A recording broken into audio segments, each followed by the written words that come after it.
जय श्री कृष्ण। राधे कृष्ण। ओम नमो भगवते वासुदेवाय। प्रभु के एक ही चरण में सारी पृथ्वी समा गई। दूसरे चरण ने ब्रह्मलोक को व्याप्त कर लिया।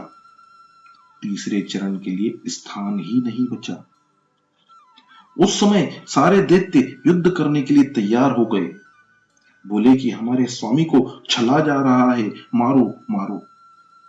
तो बलि राजा ने उन्हें समझाया कि यह समय प्रतिकूल है, शांत रहो, नहीं तो तुम भी मारे जाओगे। वामन जी बोले, राजन, तुमने संकल्प किया है कि 3 चरण जितनी भूमि दूंगा। अब मैं तीसरा चरण रखूं तो किधर रखूं? संकल्पानुसार दान न देने वाला मनुष्य नरकवासी होता है। तुम मुझको छलना चाह रहे हो? जरा सोचो तो, इन प्रसंगों में कौन किसके साथ छलना कर रहा है? भगवान दान लेने आए थे, तब 7 वर्ष के वटुक थे, किंतु दान का संकल्प हो जाने पर विराट बन गए। गणेश पुराण में बलि राजा ने भगवान से पूछा था कि वह निष्पाप है, फिर भी उसके साथ ऐसा छल क्यों किया गया? बलि राजा निष्पाप था, सो भगवान ने उसके साथ युद्ध नहीं किया। ईश्वर निष्पाप है, वे किसी को भी नहीं मारते। मनुष्य का पाप ही उसे मारता है। आपने कपट किया, मुझे पाताल में उतार दिया। क्या यह योग्य है? आप ही निर्णय करें। वामन जी ने उत्तर दिया, तुम पूर्ण निष्पापी नहीं हो। यज्ञ के आरंभ में गणपति पूजा की आज्ञा दी गई तो तुमने इनकार कर दिया था। मैं विष्णु की पूजा करूंगा। गणपति भी तो विष्णु है, किंतु तुम न माने। यह तुम्हारी भेद दृष्टि थी। जब तक अनन्य भक्ति सिद्ध नहीं हो पाई है, तब तक अन्य देवों में भी अपने इष्ट देव का अंश मानकर उन्हें वंदन करो और इष्ट देव से अनन्य भक्ति करो। तुमने शास्त्र की मर्यादा का उल्लंघन किया। तुमने गणपति की पूजा तो की, किंतु पूज्य भाव से नहीं की। गणपति ने मुझसे प्रार्थना की कि मैं तुम्हारे यज्ञ में बाधा डालूं, अतः मैं यहां आया हूं। गणपति जी महाराज विघ्न हरता भी हैं और विघ्न करता भी। अब मैं तीसरा चरण कहां रखूं? भगवान के विराट स्वरूप को देखकर बलि राजा भयभीत हो गए। उस समय सत्वगुण स्वरूपा विंध्यावली कहने लगी, यह सब तो तुम्हारी क्रिया भूमि है। इस शरीर पर भी जब जीव का अधिकार नहीं है, तो संपत्ति और संतति पर तो कैसे हो सकता है? शरीर मिट्टी से ही बना हुआ है। जीव व्यर्थ ही ऐसा मान बैठता है कि शरीर, संपत्ति और संतति आदि सभी मेरी है, अपनी है। वास्तव में ऐसा नहीं है। गीता का आरंभ धर्म शब्द से किया गया है। गीता का प्रथम शब्द है धर्म क्षेत्रे। गीता की समाप्ति मम शब्द से की गई है। गीता का अंतिम शब्द है मम। इन 2 शब्दों के मध्य में समाई हुई है सारी गीता। मम का अर्थ है मेरा। मम धर्म, मेरा धर्म। धर्म अर्थात सत्कर्म। मेरे हाथों से जो भी सत्कर्म हो पाए वही और उतना ही मेरा है। मात्र सत्कर्म ही तुम्हारा है, शरीर नहीं। जितना सत्कर्म जीव ने किया होगा उतना ही साथ जाएगा। जितना सत्कर्म करोगे उतना ही तुम्हारा होगा। धृतराष्ट्र ने कहा था, मामका, ये मेरे पुत्र हैं। इसी कारण से भगवान ने उनके पुत्रों को मारा था। अर्जुन ने भगवान से कहा था, मैं आपका हूं और आपकी शरण में आया हूं। तब भगवान को उसे अपनाना पड़ा और उसके रथ को भी चलाना पड़ा। मनुष्य यह नहीं जानता है कि उसका अपना क्या है और क्या नहीं है। फलतः वाद विवाद और संघर्ष होता रहता है। यदि वह यह समझ पाए कि वास्तव में उसका क्या है तो सारे टंटे फसाद मिट जाएंगे।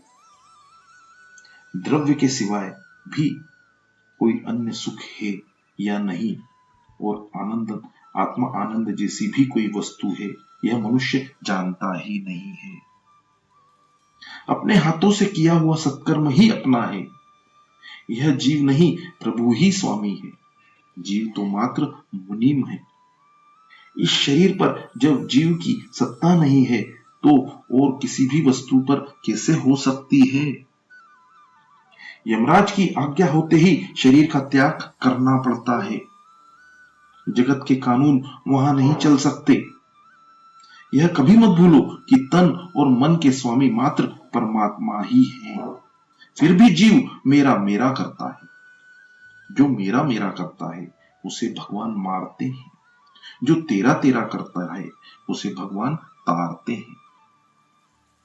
विंध्यावली ने कहा, हे प्रभु, यह तो आपकी ही लीला है। आपको कोई क्या दान देगा? मेरे पति ने अभिमानवश दान देना चाहा और दिया।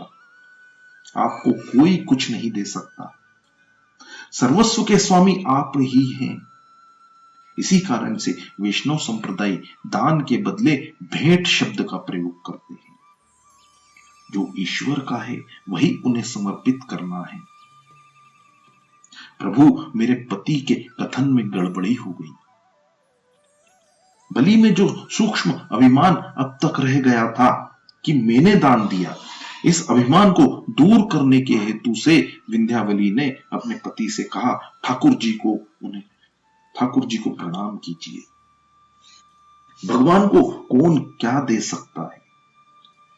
उन्होंने जो दिया था वही उन्हें देना है। यह शरीर बच गया है जो मिट्टी का ही है। भगवान से कहिए कि वे अपना तीसरा चरण आपके मस्तिष्क पर ही रखें। मस्तक बुद्धि प्रधान है, उसमें काम का वास है। मस्तक पर भगवान का चरण आने पर उस बुद्धिगत काम का नाश होता है।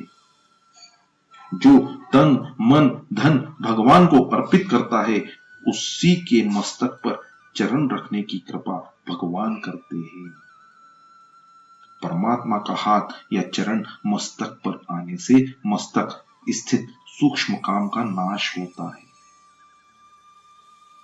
गोपियां गोपी गीता में भगवान से कामना करती हैं कि उनके मस्तक पर उनका कर कमल फिरे। गोपी कौन है? प्रत्येक इंद्रिय से जो भगवत रस का पान करे वही गोपी है। प्रभु से प्रार्थना करो कि अपने चरण मेरे मस्तक पर रखिए। बलि राजा ने भगवान से कहा, मेरे मस्तक पर ही आप अपना तीसरा चरण रखिए। मस्तक में बुद्धि होती है और बुद्धि में सूक्ष्म रूप से काम समाया होता है। उसको नष्ट करने के हेतु ही आपने अपने मस्तक पर चरण रखने की प्रार्थना बलि ने की। ऐसा होने पर साकाम बुद्धि नष्ट होती है। जीव और ईश्वर के मिलन में बाधक अवरोधक काम ही है। मैं ठीक तरह से कह न सका, मुझे क्षमा करे। मेरा तो कुछ नहीं है, आपका ही जो है वह आपको दे रहा हूं। अपराध क्षमा करें। सचमुच ही आप हम असुरों के भी परोक्ष गुरु हैं, क्योंकि हमारे बड़प्पन की दीवार तोड़कर आपने हमारी आंखें खोल दी हैं। इतने में बलि राजा के पितामह प्रहलाद जी का वहां आगमन हुआ।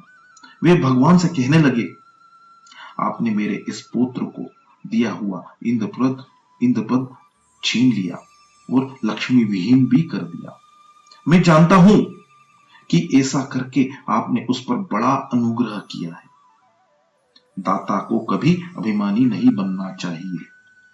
जो वंदन करता है वह प्रभु को भी बंधन में रख सकता है।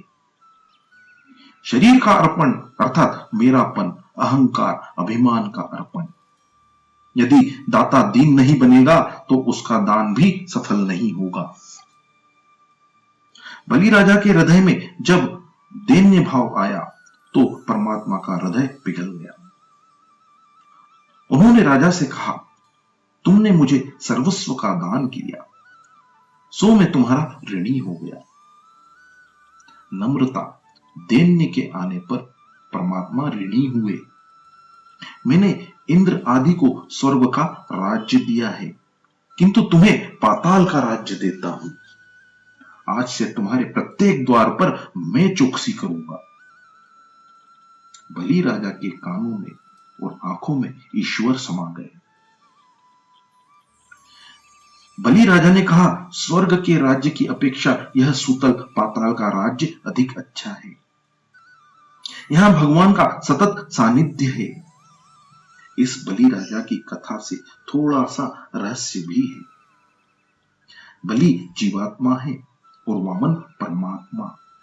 बलि राजा के गुरु हैं शुक्राचार्य। इसका अर्थ है कि जो व्यक्ति शुक्र की सेवा और ब्रह्मचर्य की रक्षा करता है और जो संयमी है, उसे कोई भी मार नहीं सकता। बलि राजा को कोई मार नहीं सकता। कंस आदि को तो मारा था, किंतु वामन भगवान ने बलि को मारा नहीं। बलि निष्पाप है, शुक्राचार्य की सेवा करता है, सदाचारी है। भक्त शुक्र की सेवा करके जब बलि बनता है, तभी भगवान आंगन में पधारते हैं। तुम बलि बनोगे तभी तुम्हारे आंगन में भगवान आएंगे। बलि बलवान है, बलवान ही भगवान के मार्ग पर चल सकता है, प्रगति कर सकता है। किंतु बलवान कौन है? जो अंदरूनी शत्रुओं को, काम, क्रोध, मद, मोह, लोभ, मत्सर को मारता है, वही बलवान है।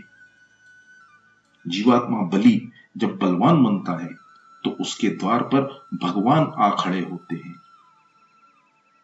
शारीरिक, बौद्धिक और ज्ञान बल की अपेक्षा प्रेम बल अधिक श्रेष्ठ है। प्रेम बल के सामने अन्य सभी बल गौण हैं।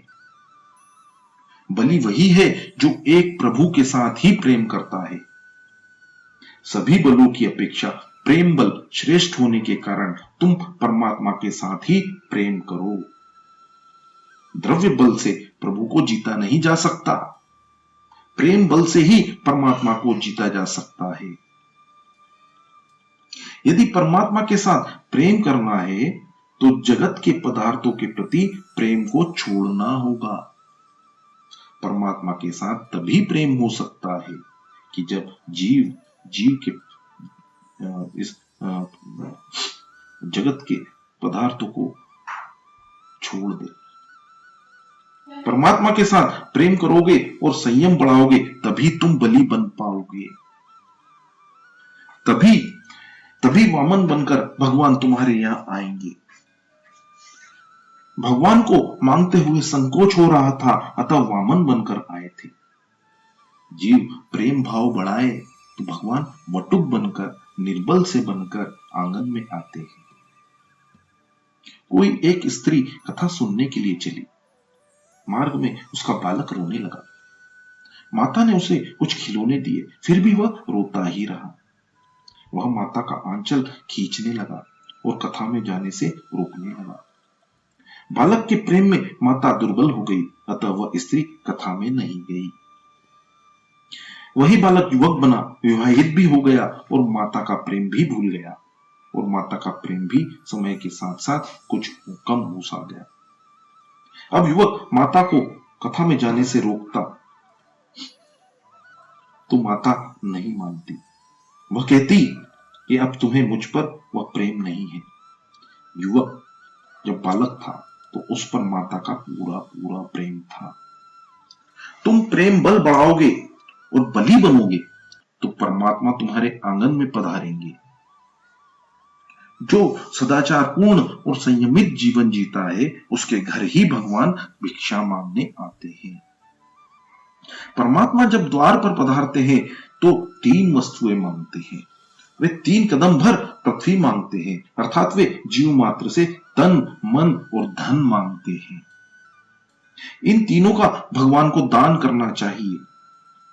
तन से सेवा करने पर देह अभिमान नष्ट हो जाएगा। मन से सेवा करने पर अहंकार घटता जाएगा। धन से सेवा करने पर धन की माया, ममता, मोह नष्ट होने लगेगा। मन से सेवा करने से श्रम नहीं होता। तन मन धन भगवान को देने पर ही रासलीला में स्थान मिलता है। जीव और ब्रह्मा का मिलन होता है, अतः इन तीनों से भगवान की सेवा करो। जय श्री कृष्ण, राधे कृष्ण। ओम नमो भगवते वासुदेवाय।